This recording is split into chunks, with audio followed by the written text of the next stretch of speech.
Saya harap orang share benda dengan saya masa berat saya 95 kg dulu.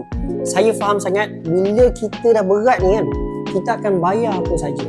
Suplemen apa pun kita beli. Kita nampak ada program ni, kita nak cuba. Kita nampak ada gym ni, kita nak try.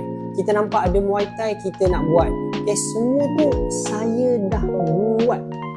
Saya dah pergi dah gym semua ni, bayar personal trainer, beli suplemen masuk program sampai beribu-ribu ringgit, PT pun sebulan beratus-ratus ringgit. Tapi akhirnya apa jadi?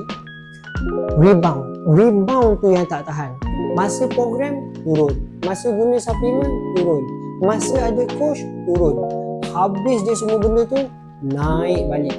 Naik pula lebih tinggi daripada sebelum kita start program tu, sebelum kita guna suplemen tu, sebelum ada coach tu. Hormon reset diet ni tak perlu semua benda tu. Dia tak perlu berlapar. Kita memang tak bagi kita punya student ataupun kita punya peserta berlapar. Kita memang tak nak. Kita nak you makan. Makanlah 3 kali sehari pun tak ada masalah. Tolong jangan berlapar. Yang kedua, tak perlu nak pergi gym atau exercise sampai 1-2 jam setiap hari, sampai yang nak kena berpeluh-peluh teruk, sampai sakit badan, besok tak boleh nak pergi kerja, sakit belakang. Sebelum pergi gym elok je, balik terus sakit-sakit badan.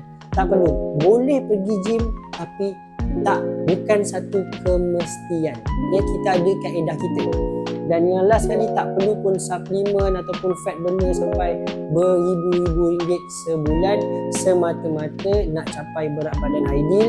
Saya sendiri dah buat. Dulu saya 95 kg, sekarang Alhamdulillah saya 59 kg kalau timbang pagi tadi. Baju pun daripada XXL sekarang dah XS pun boleh muat. Dan saya yakin guna kaedah yang sama, guna bantuan coach AI kita, anda pun boleh dapat hasil yang sama.